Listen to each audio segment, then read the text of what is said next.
very renowned Navy first doctor and then psychiatrist, and advised both the Pentagon, the Senate, and the House on matters of health.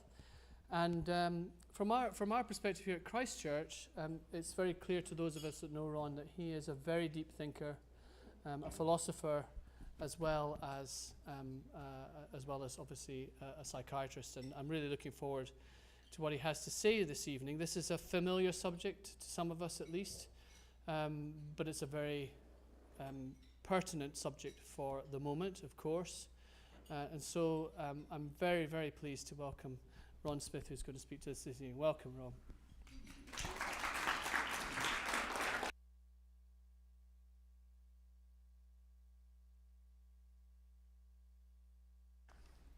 Is that on now? Yeah. Okay. When you're ready to advance, just hit this to go forward. Okay. That one to go back. Back. Thank you. Thank you so much for coming. I wanted to show my first church here. And this probably will be my last one. At the first church, they used to have this prayer, may the words of my mouth and the meditations of my heart be acceptable in thy sight, O Lord, thy strength and my Redeemer. And now I have to add the Department of Defense, the Department of Navy, Freud, Einstein. I don't know, I'm probably leaving some out. Karl Barth. I don't have any answers. What I want to do is think together tonight. Let's see. There we go. I love this. We're stardust brought to life, then empowered by a universe to figure itself out. And we've only just begun.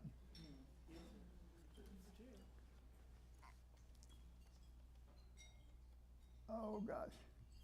This is Kierkegaard's first awareness. I just love it. What am I doing here? Why wasn't I consulted? I don't know if any of you can identify with that or not. I also love this. Wittgenstein, this is G.E. Moore to Bertrand Russell. Wittgenstein was the only man who looked puzzled at his own lectures. For this, I think very highly of him. Before I stop, I want to just recognize a couple of people in here. There's two naval attachés over here. Senator Larry Pressler back there, who left a Rhodes Scholarship to go to Vietnam. Bob Keston, Senator Bob Keston, who every year put a bill forward for national service. Admiral Jenkins here. I will leave some out, but Kiki, I have to say something about Kiki. Kiki is married to my roommate at the Naval Academy, class of 1966, Dave Bill, who ended up the last commanding officer of our biggest battleship, Admiral Dave Bill. And I love him and I miss him. And we got to get together for a little while. So I just wanted to go around. There's one of the smartest guys in the world, Taft, and his beautiful wife, Nancy, but I could go around for a while, and I'll leave some out that I should. Yalom, I love psychiatry, and I love things that can be put on a 3x5 card. And Yalom is probably my favorite analyst, and he says that people who go through the aggravation of picking up a phone and calling an analyst, or perhaps coming to church or talking to Father Tim or Tiffany, or trying to avoid one of four truths, which is too painful to bear by yourself. One is you're really alone in the universe. Tennessee Williams said we are all condemned to a life of solitary confinement in our skin. Two is we're really going to die. That has been brought to the surface in this culture, and we see it every day on TV. That's not a theory anymore, and the denial of death is crushed now. Three is that it's all pretty meaningless. 100 years from now, next week, what we said in here won't matter. But the fourth one's a tough one. We're responsible to deal with the above three. And that, I think, you'll see how war and religion, spiritual journey, solve both of those problems, sadly. And we'll talk about love and death and Freud and meaning and denial of death. Let's not spend too much. Most of us are born into a meta-narrative. We're born into a world that has a certain given. I'm a product of a young Marine going off to fight in Japan and a 16-year-old mama who had the courage to get pregnant. That was World War II. My first memory is my mama going off to the ammunition plant in Anniston, Alabama, putting together ammunition. So we're born, this is given karma. And you can go back to the whole of Western civilization really begins with the Iliad and the Trojan War, and then the Crusades, and then the War of 1812 and Civil War, and I'm leaving most of them out. But always war has been here. And if we don't have a real war, we'll make a Cold War. Ecclesiastes, and I'll try to get these related, a time to love, a time to hate, a time for war, and a time for peace. Cormac McCarthy, I think this is the most stunning. It makes no difference what men think of war, war endures. May as well ask men what they think of stone. War was always here. Before man was, war waited for him. The ultimate trade awaiting its ultimate practitioner. And God, do we see that today if we turn on TV, the ultimate. Now this is what Putin has followed, and this is what you get down at Quantico, and this is what we got at the Naval Academy. I'm not saying it's right or it's wrong, but this was the linchpin, and I hate long slides. We do death by PowerPoint at the Pentagon, and these guys know that. But forgive me for a minute, and let's read this. War, this is Clausewitz. War is an act of force. There's no logical limit in the application of force. Attached to force are certain self-imposed, imperceptible limitations hardly worth mentioning, known as international law and custom, but they scarcely weaken it. In fact, kind-hearted people might think there is some ingenious way to disarm or defeat an enemy without bloodshed, and might imagine that the true goal of this is the true goal of the act of war. Pleasant as it sounds, it is a fallacy that must be exposed. War is such a dangerous business that the mistakes which come from kindness are the very worst.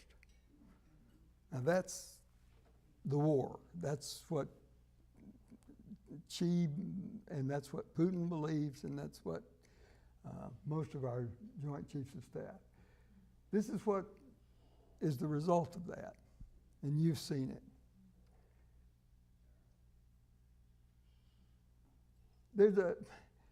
You make an argument whether there's a devil up and about. But in Faust, it's Mephistopheles is talking to Dr. Faust. And Dr. Faust said, who are you? What are you doing? And Mephistopheles said, I am the force that negates. And that's as good a definition of the devil or evil as I can come up with. He knew the essence of war is violence, and moderation in war is imbecility. Merton has saved me more than most, perhaps, because he has things like this. I just love this, and people will have different. Prayer and love are learned in the hour where prayer becomes impossible and the heart has turned to stone. That's when we're the most genuinely religious, Merton said. That's when we really reach out. And I wanted to share this. This is the AA meeting, the noon AA meeting Wednesday in Kiev. It's an English-speaking meeting. It's still going on. There were 1,000 people there last week. Only the Ukrainians spoke. And the subject of the AA meeting was prayer for Russia and prayer for the Ukrainians. And that, I think, is as good a response as we can have as spiritual people on the journey. We're here. We're not going to get out of it. Putin's not going to turn around. But let's pray for them. And that was so stunning to me. There was 1,000 people on the meeting on Zoom that you can zoom in. You didn't have to be an alcoholic to zoom in, but I was impressed with that. I won't read the whole thing. And then Merton in Conjectures of a Guilty Bystander. Then Merton and Karl Barth kind of come together after seeing World War I and World War II, saying, what have we done as Christians to remain so silent? And this is one of the things Merton says, instead of hating the people you think are warmongers, hate the appetites and disorder in your own soul, which are the cause of war. If you love peace, hate injustice, hate tyranny, hate greed, but hate these things in yourself, not in another. And that's what the Kiev was talking about. That's what the 12 steps come from the book of James, and I won't go through them here. The Battle of Jericho. Now this is total destruction. What happened there? Joshua went in and he killed everybody in Jericho, and all the sheep and all the lambs and all the children. So this is not new. Onward, Christian soldiers. This is Pope Urban II, I think, our first crusade. God wills it. In the siege of Jerusalem, 1099, the Crusaders went in and killed everybody in Jerusalem. Every Muslim and everybody that lived there. So this is what Merton's saying, is we got to look at ourselves. We see it now and we blame Putin. We say he's a monster, which is all true from my standpoint. But it's in all of us. And the reason it is that Neanderthal that could come out of that cave and scan the environment quickly and see the person to kill and the woman to impregnate, they're the ones that are in this room. It's in all of us. Those are the survivors. And it's in all of us. Let's see. This is Clausewitz, total war. This is Dresden, the firebombing of Dresden. There wasn't any equipment in Dresden. It was to destroy the will of the people to continue to fight. The firebombing of Tokyo, it was to destroy the will of the people to continue to fight. That's what Putin's doing now that horrifies us. And I'm not saying that it was the wrong thing to do, and certainly dropping the bombs on Nagasaki and Hiroshima that saved 6 million lives at best, probably. Truman said that night he went to bed, he said, well, did you worry about it? He said, I slept like a baby. He could make decisions like that. And they have to be made. This is another Barth. Barth is part of those Christian existentialists he was Swiss, but there was a lot of Germans, and I won't go into the names because I don't remember most of them, but they got together and they said, what's happened? An individual is genuinely religious, Barth seems to exist, when he's most forlorn, despairing of every possibility of truth, estranged from all value and meaning, lost in a condition of shattering confusion from whence he can never escape. That probably says more about me than Barth, that I like that. But certainly I've been in a... This is also from the Theology of Crisis. Most of the thinkers loosely grouped together under the title Christian existentialists stress that the loss of meaning and confidence in one's life is the basis, or at least the beginning, of authentic spiritual experience. And that is what can happen for more if we get a benefit. If you're in Kiev today, I don't know how you have any hope. And what Barth said is that you can choose. He says faith is ein Hohlraum, a vacuum. And you can choose to have faith when there's no evidence to have faith. That I love. Here, this is Mark Twain. If you don't read the newspapers, you're uninformed. If you read the newspapers, you're misinformed. And this is Freud's response to, Albert Einstein actually wrote the first letter, and I've got his book in here. It's a general principle that conflicts of interest between men are settled by the use of violence. This is true of the whole animal kingdom, from which we have no business to exclude themselves. And then this men of God and men of war have strange affinities. That's a tough one. Then Einstein says, you've shown irresistible lucidity how inseparable the aggressive and destructive instincts are bound up in the human psyche with those of love and the lust for life. The human race as such will cease to exist unless a world government capable of enforcing world law is established by peaceful means. Only in this way can war be averted. The choice is indeed one between one world or none. Now these guys were writing, where did they try to solve that? Right up the street. The Treaty of Dunbarton Oaks. That's where the United Nations was put together. That was the theory. That was what, and if you want, Einstein's a lot better than Freud on it. And I've got his book if you want to see.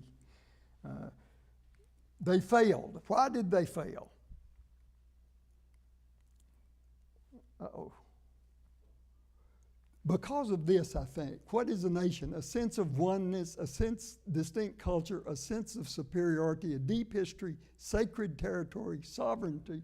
We're not about to turn our life and our will and our troops over to the General Council of the United Nations. I don't know the solution for that, but I do agree that Einstein was right. Until we're willing and able to do that, we're going to keep fighting one another.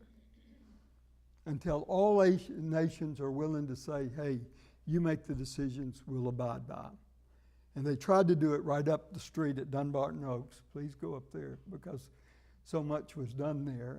And they tried, and in a way it kind of worked in Korea and kind of didn't. I've wondered and thought about this in 1 Kings. He said, if they've come out for peace, take them alive. If they've come out for war, take them alive. I wonder what would have happened if Ukraine had opened the doors. Have you thought about that? I mean, could it have been any worse? Is it time to hang it up? I don't know.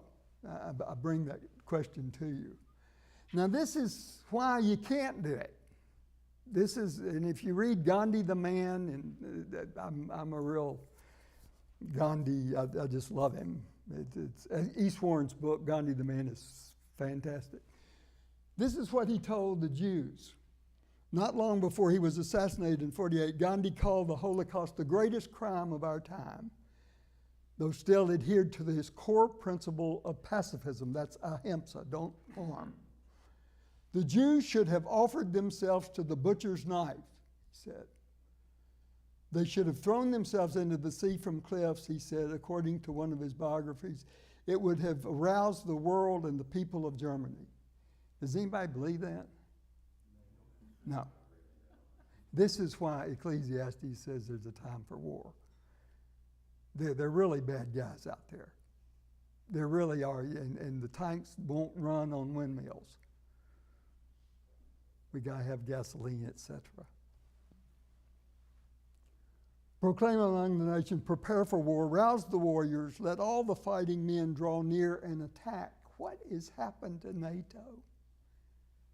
Now, these are my questions. Are they still so dependent upon us protecting Europe? We took the Second Fleet, was it the Sixth Fleet out of the Mediterranean, and now nobody can guard their shores. And, you know, when NATO's totally ineffective to me. And I hope somebody, this is a very smart crowd, and a lot of what I say is really, really good, and some of it's nonsense, and I don't know which half it is, so you have to determine that. But I think NATO has been absolutely worthless with this.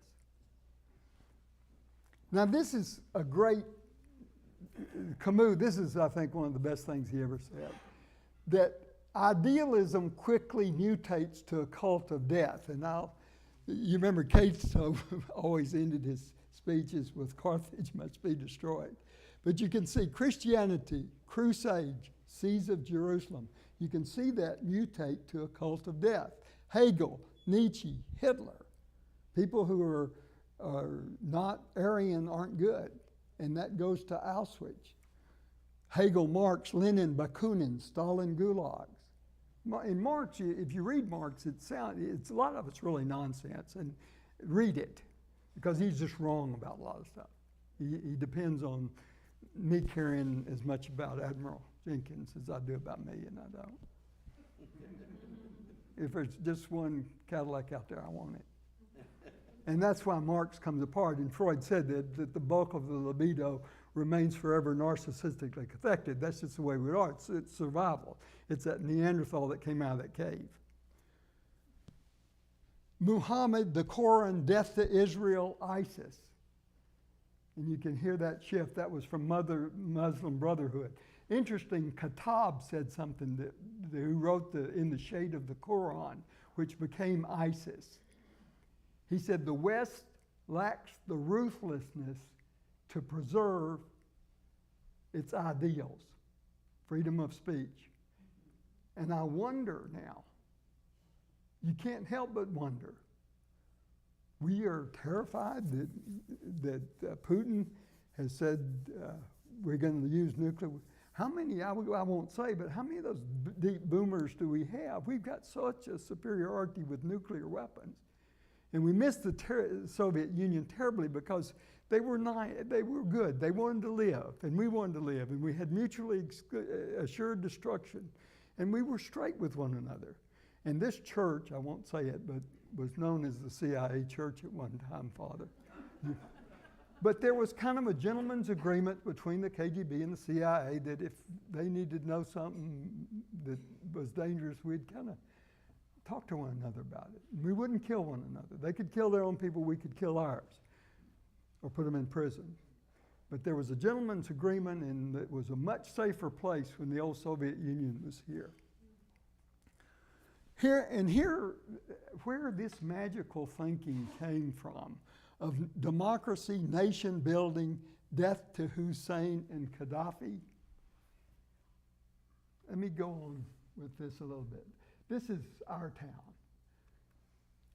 And I encourage you to read these two books. They're just wonderful. Most of the world, the way it's designed right now, was made within a circle of about 2 miles. Catherine Graham's house right up the street on our street, it's fair to say that more political decisions get made in Georgetown suppers than anywhere else in the nation's capital, including the Oval Office. And dinner at Joe Alpha, parties in Georgetown are not really parties, they're a form of government by invitation. These are the guys. Now, this is one of those slides that you'll hate seeing, but these are the folks. It's Frank and Polly Wisner, John Kennedy. It is said that, and I'll tell this story because it's in there, that we got into Vietnam because Phil Graham, drunkenly, who ran the Washington Post, was screaming at the French ambassador that they were screwing up the war, and we could do it well. Now, whether that is true or not, but we have been too vocal, I think, too many times. But you can see these guys, also Chip Bolin, and we can talk a little bit about what they did. And they were all brave guys. Frank Wisner, Cordmeyer, these guys were in World War II. They were bailing out behind the lines. And they got back, and most of them went back. James Jesus Angleton, CIA intelligence, fascinating guy, but brave men, and they were trying to do the right thing, and there was a lot of grandiosity. We had just won World War II, and they made some terrible decisions. These are just some of them. George Kennan said there's no coexistence. That's what got us into Vietnam. Stand up, Steve. Steve went to the Mekong Delta and had one of those ships and didn't have a film crew with him like John Kerry did, so brave guy. Chip Bolden, the Yalta Conference where Roosevelt was weak and we gave away Eastern Europe. Allen Dulles, the CIA protocols. Frank Wisner, he was University of Virginia. He's creative, kind of a wild man. Overthrew the elected leader of Iran, which came back to bite us when they took over our embassy. Bay of Pigs fiasco. Overthrew the elected leader of Guatemala. Was quite close to Kim Philby. That's another talk another time. Tracy Barnes, the Bay of Pigs. But some good things came out of it. This Avril Hammond, the Marshall Plan. You know, our best friends, well, are still Japan, and it used to be Germany before they started buying all their energy but Paul Nitze's nuclear test ban treaty is being negotiated now in Iran. I'm not so sure that's going to work out, but we'll let that go. Surely you need guidance to wage war, and victory is won through many advisors. Plans are established by seeking advice, and I don't think we've done that enough. I've served through 5 wars, one of which I think Kuwait was the right one. The rest of them, every country we got into, we left in worse shape. Failure to seek advice, Vietnam, Gulf War II, Afghanistan, Syria, Libya. This is a picture of the Khyber Pass. I don't know what a victory in Afghanistan looks like, but that's what Afghanistan looks like. As I said, the Western literature begins with the Iliad and the rage of Achilles, and here he is dragging Hector behind his chariot. Our first visions of what was going on in Iraq was what? Here's Hector. Nothing's changed. Now this is tea in the desert, okay? This guy was, I won't go into it, it was a scary night. But while he was in power, Libya was doing okay. And then this happens to him, and the hanging of Hussein. We were in Paris. The only station on was what? CNN. But my wife was ill and in the room, and they kept showing the hanging of Hussein. Well, what does that do to these guys? Why did this guy use gas? I'm not sure he did. He's an ophthalmologist. I liked him very well. He didn't, well, I don't, that's another time, another thing. This guy I don't think was afraid of anything. This guy is. But they look at this and see this is the end, and you think Putin isn't looking at that? That that's what happens? And we're calling for regime change? It's not good. So some of our leaders need to rethink some things. I believe it was President Bush that said, bring them on. Guess what? They'll come. And was it Obama that said that the ISIS was the JV? They're not. And leaders need to be very careful with their language. And I think that doesn't help. If Putin looks at this and sees this as his end, he's a cornered, fearful dictator, quite capable, I think, of using things so he doesn't get to hear. I want to, well, we're okay. Are any questions or comments? Because I want to leave a little time toward the end. Are we going too fast, too slow? Okay. Everybody's got their hero. This one's mine. It's James Forrestal. He went to Princeton, dropped out of Princeton, ended up on Wall Street at Dillon Reed as the chairman of Dillon Reed. He made about $6 million in 1929, which I think says a lot about him. Most people didn't make $6 million in 29. That's the ship that's named for him, the USS Forrestal. There are 3 books about him, and I'm talking about him because he lived right down here in the Secretary of the Navy's house, right overlooking M Street. He was a Georgetown guy. He and Harry Truman, they played poker every Tuesday night. There are 3 books by him. The Great Gatsby, From the Terrace, and Magic Man are all fiction of his life. What he could do in World War II, because he had been chairman of Dillon Reed and sold bonds and loaned to Kaiser and loaned to Ford, he got it to where we could put out a B-17 24 in 16 hours, if you can imagine that. 24 B-17s. In B-24, 1 per hour up in Willow Grove. The Kaiser Liberty ships, 3 per day when it was taking 180 days. This is what won the war. This is what always win the war, is getting the materials and the machines there. And Forrestal could do it because he had personal relationships and he called in markers. Everybody owed him something. I mentioned him because he had, and you hear this, that about the Nazis in Ukraine, and I just want to tell this story about him because it's true. He was a very smart guy. At the end of the war, he really kind of lost his way, was drinking excessively, became suicidal, tried to jump out of the limousine on the way to the Naval Hospital. We admitted him up there. And the President Truman, called down and said, "Where's my Secretary of War?" And the guy who had my job, Captain Raines, said, "Well, Mr. President, he's down in the safe ward, in the psych ward, and he's safe down there." And President Truman said, "I don't want my Secretary of War down there with those crazy people. You move him up to the presidential suite." And Raines, to his credit, wrote a letter of a memorandum, and said, "I don't want to do it." But he said, "Well, you put somebody up there to watch him," and sure enough they did. They put a corpsman up there to watch him that Forrestal liked. And as corpsman will, he went AWOL on a Sunday night. This book was opened, Sophocles' Ajax, and I want to just point out, of the lone bird, the querulous nightingale, Forrestal had underlined that. Let's see. I can't. Okay.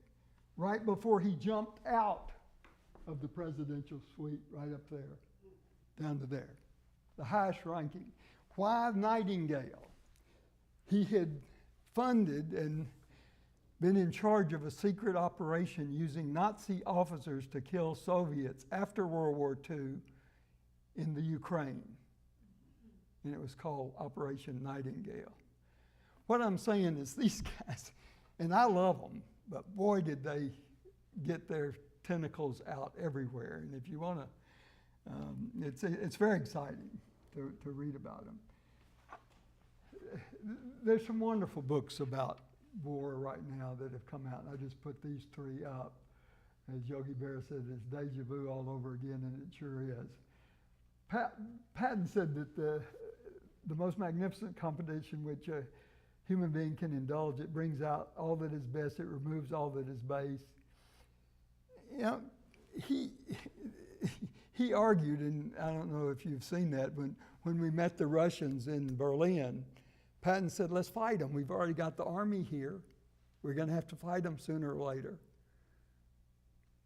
Was that the right thing to do? I don't know, but it was an idea. It's the same as when MacArthur looked across that Yellow River in Korea and he saw the ground moving, and he saw it wasn't ground, it was the Chinese army. And they swept all the way down the peninsula, and we pushed them all the way back. Probably the most successful and only successful United Nations operation, I think. But he wanted to use tactical nuclear weapons then, what Putin's talking about now. We had them then. Would it have been better? I don't know. But these are decisions that go back. You're going to have to fight them sooner or later. And right now, and I've talked to my naval attaches, you know, the whole of defense of the Navy of the United States has been knowledge and sea power. It's on that base that the country that rules the waves makes the shots. We call the shots. And my roommate had the Wisconsin, and he called the shots on that. But when we lose that. We lose the power to make decisions. Given up by my value system, the Suez Canal was wrong. Giving up the Panama Canal, when we treated, I was at Naval Hospital Long Beach when, we'll get into that a little bit, but in the year that I was there, we treated the second man on the moon, the first lady, and the first brother, Billy Carter. And when we had Billy in treatment, my boss, Captain Persh, went back to the White House, and I was so excited to ask him about what's the president like, what's the president like. And the president is a graduate of our school, the Naval Academy. And Captain Persh said to me, he's wonderful, he's authentic, and he's far too decent to be president of the United States. He gave away the Panama Canal. Who controls the Panama Canal now? Chinese companies run both ends of it. You can't do that unless somebody is going to rule the world, and I liked it when we did. There's something exciting about that, though. It's just, any way you look at it. Eros Santos. One of the things that's so alluring by war, and we don't like to admit this deep down inside, but there is an erotic conflict, an erotic concept that comes up with war that's so intense. And the great films, if you look, Gone with the Wind, Casablanca, Deer Hunter, that's one of the greatest scenes to me and all. That's my favorite film because it's his character development. He goes from a selfish bartender to altruism, to giving up his passage. And it's real character development if you get to go back and watch this film. But to me, that's one of the most romantic pictures in all the world. I'll say this about this. Does anybody recognize this? Sure, these guys do. It's the Comfort. It's a San Clemente class super tanker. We prepared for war. It's got 16 operating rooms on it, and you can land the helicopter with a trauma. And we sent it out to the Gulf War and to take casualties. And as it turned out, as you know, many of the Iraqi special forces surrendered to news crews. We didn't have the casualties that were anticipated. What was interesting is the Navy puts 3,018 to 25-year-old men and women on this ship, and they say Navy regulations where you can't have anything to do with one another. You can't have any. Guess what? 12 to 15% of the women came back pregnant. And the Navy says, oh my goodness, they weren't following. Well, 18-year-olds are going to do it. These were very popular places for. I mean, it's not a good and evil issue. It's just what happens, and particularly when death is underneath. I gave a paper in Las Vegas at the Society for the Critical Care Medicine because it was my observation that when the death rate went up in the intensive care unit, the sexual erotic feelings went up in the staff. And I took a survey, and sure enough, it happens because it's the way that God replenishes the world.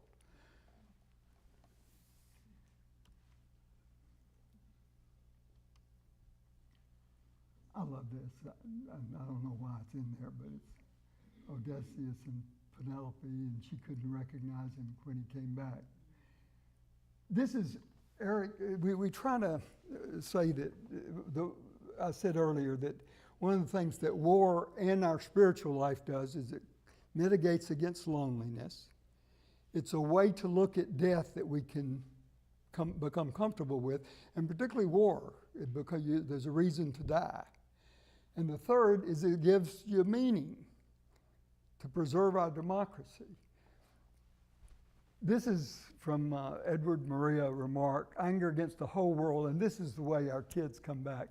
Living here so cocksure their knickknacks as though monstrous years had never been, when one thing mattered, life or death, and beyond that, nothing. You remember, I don't know if I just want to put up a couple of films. This is a great film. It really should be seen because it's a story of post-traumatic stress disorder. This film did not get a lot of press, but is probably the best one about meaningless. Yes, I can't do this, I guess I will. And there again, I like to put this up when I give the talk at the Army War College up at Carlisle, and because they're new generals, and I ask what a victory exactly looks like in the Khyber Pass.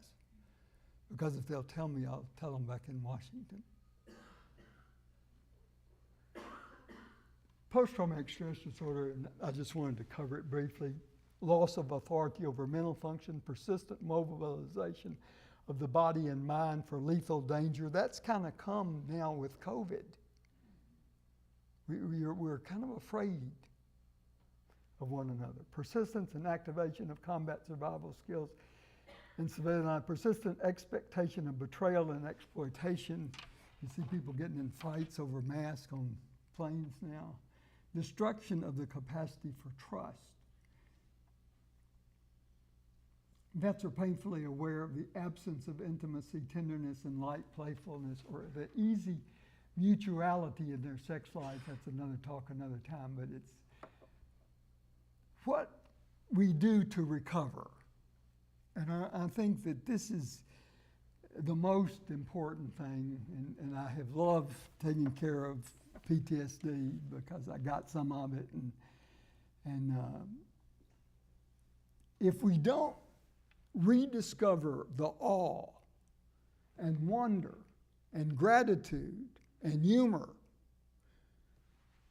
joy, play, and become psychologically pliable, we don't do well. Do you remember this famous Marine, Chesty Puller's son? I ain't no fortunate son. He didn't have to go to Vietnam, but he did. And Lewis didn't make it. He took his life from his PTSD, but I loved him and I got to know him pretty well. You remember this guy, Max? Mm-hmm. Almost everybody knows Max. Max took this from Hemingway, A Farewell Alarm. The world breaks everyone, and afterward many are strong in the broken places.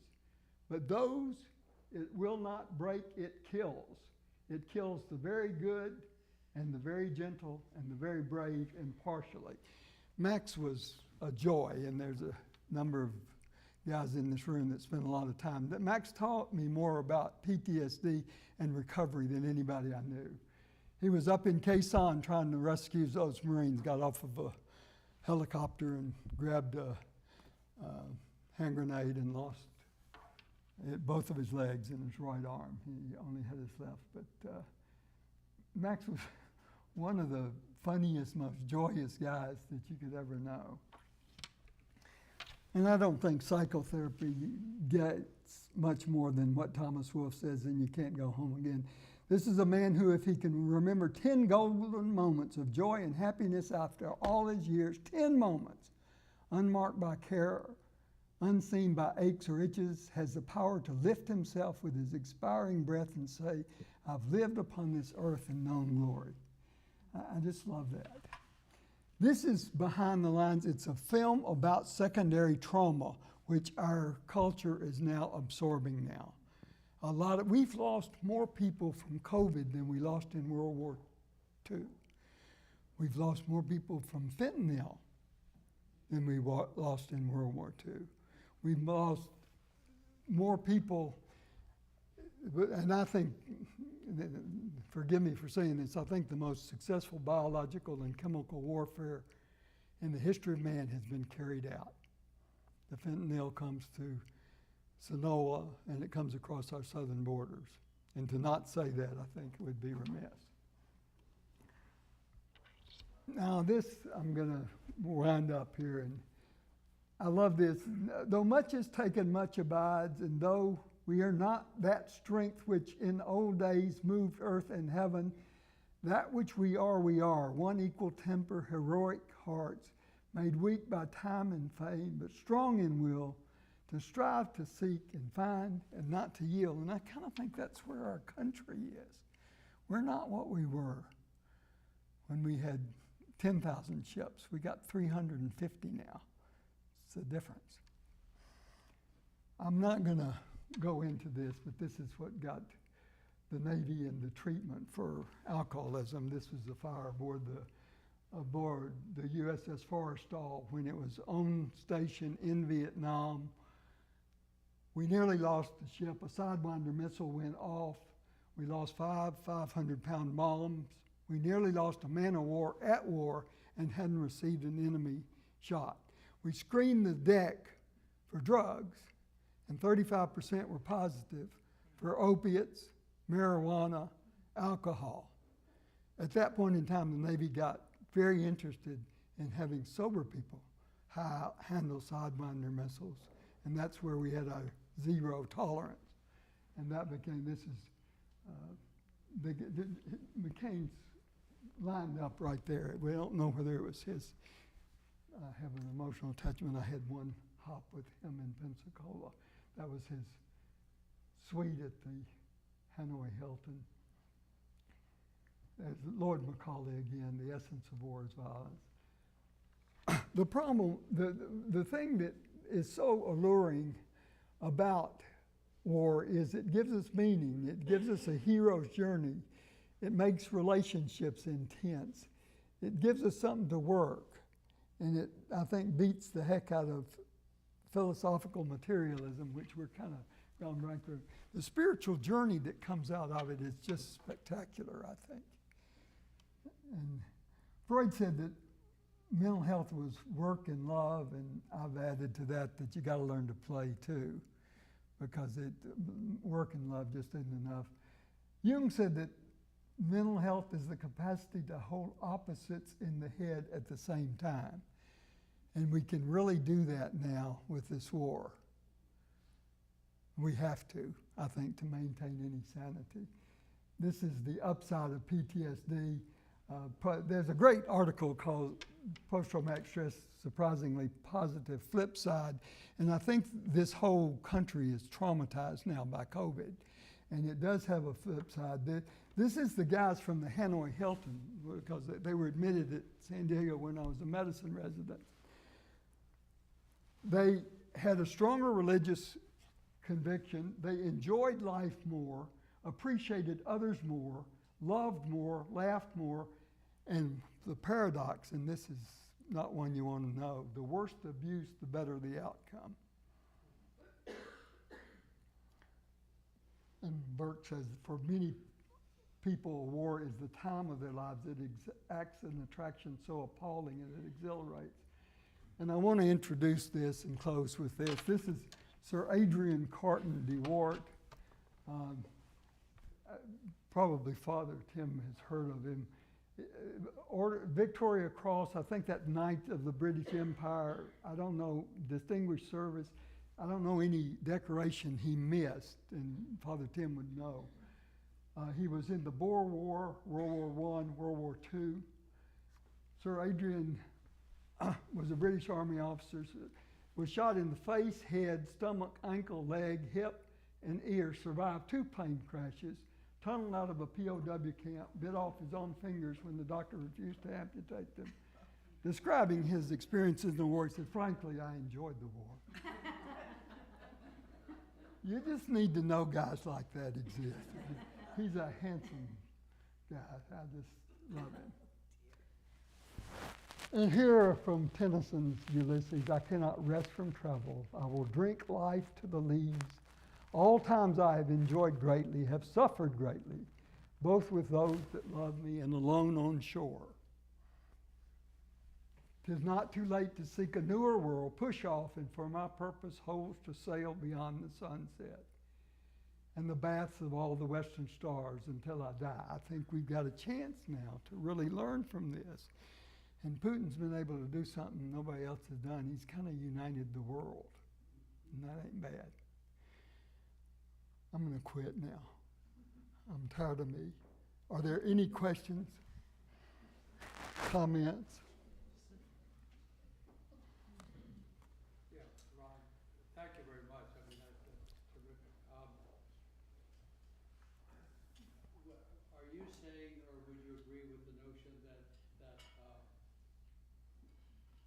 that war is inevitable, that it is part and parcel of the human experience?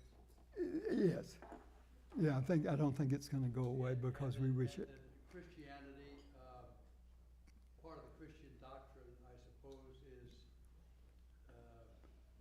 while we all want peace, there are times where war is justified. Yeah, I think that's what Gandhi said. The Jews, you can't jump over the cliff because Hitler likes that. He ain't gonna change. And you could argue the same thing with Putin now, I think. You know, the most touching part of war was World War I, and look it up, when the Germans and the Brits, and that was the worst. They you know, there was 100,000 men for a mile each way. On Christmas Eve, they put their guns down and went out and exchanged sausages and sang hymns together. We can do that. That's still within us. And it's within the Ukrainians and the Russians, and that's what the AA community in Kiev was saying. We That's can not, do it, but we can't stop from killing each other. not yet. Well, you know, you see all these movies where the earth is being invaded, and then everybody comes together. You speak up. And that is, you know, the essential nature of humans, which you've articulated here, is that we have within all of us a beast. Yes. And that beast is a killer, and when we read that book, Sapiens, it is why the Homo sapiens species came to dominate the world, is that inherent in all of us is a viciousness. And you can see when you talk about what happened in World War I, where there was a pause on the battlefield, that came from individuals. It didn't come from the leaders. Right. Because the leaders were shooting people who wouldn't run in face, they'd shoot them in the back if they wouldn't run in to face a machine gun. So, you know, part of the problem is the fact that on an individual basis, you can set aside and you can focus on love and care. But when you put in, and that's where we talk about it, power corrupts, absolute power corrupts absolutely, and that's why a Putin can go against and lead a whole nation into a war that most of the people don't want. And we're never gonna rout out evil, and the strongest, most evil people tend to become our leaders. And that's a tragedy, but that's why the Greeks had Greek tragedy. Life is tragic. It is. But it's also wonderful when if you can sit and talk to these guys. I traveled with Arlen Specter for 22 years. He was the only Republican Jew, and he was the highest terrorist target. And he liked to talk to bad guys. That's the way we got with Gaddafi and Arafat and all that. But what I learned from him is if you sit and talk to one another long enough, yeah, there's a natural love that comes out. Even at Panmunjom, the South Koreans and the North Koreans begin to care about one another. And that is stronger than that wish to kill one another, I think. And the talking, keep talking, keep talking. Let's quit. Thank y'all.